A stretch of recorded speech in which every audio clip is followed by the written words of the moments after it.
Ay,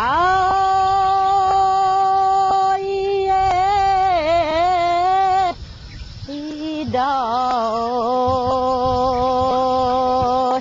tay iday, dayus ewo iday. Ay, iday gua aniwan. Taya iday gua aniwan. Nakanilibog iday gua aniwan. Tay ko iday. Napakalayo ang eskwelahan dito. Halos 7 kilometro ang layo. Ngayon ang mga bata nahihirapan sila sa paglalakad. At saka kung minsan kung mag-ulan, masyadong madulas yung daanan. At saka isa pa, gusto ng mga matatanda na ang kanilang mga katutubong mga anak ay mayroon silang sapat na pinag-aralan. Ang hakbang na ginawa namin, lahat ng membro sa community, iniimbita namin para mabuo ang aming eskwelahan. May mga contribution, mga pagkain para may pagkain ang mga nagtatrabaho na para magawa ang eskwelahan namin.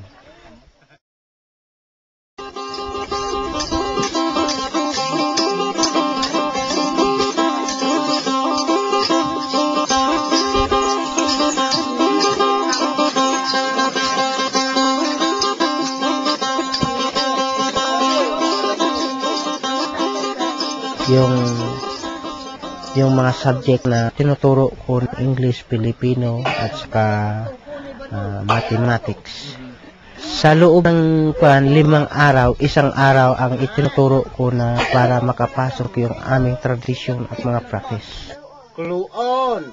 Buwan naman nilibon ni!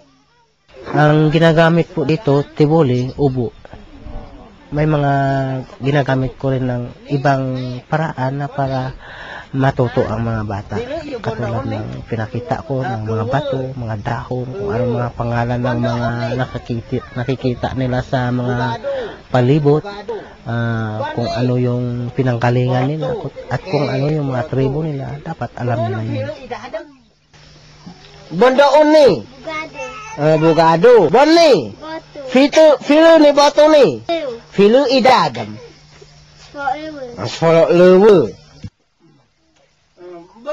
Kinukonsulta ko ang mga matatanda kung ano yung mga itinuturo nila sa kanilang mga bata nung una pa. Bali yun ang ginagamit ko dahil ini-interview ko sila kung paano sila natuturo sa kanilang mga anak. Kasi ito, akal yung pagtuturo nila. Halimbawa, doon sa taniman, sa kanilang kaingin, doon kailangan ang bata matutong magtanim ng palay, matutong magtanim ng kamuti, at matutong magtanim ng mais. At yung lahat ng mga na kinakailangan na itanim ng tribo, yun ang kailangan ituro sa mga bata. Ang isang unang pangangailangan ay ang libro. Yung para gagamitin para sa mga bata. Nahirapan ako sa pagtuturo kung ang mga bata ay halo-halo.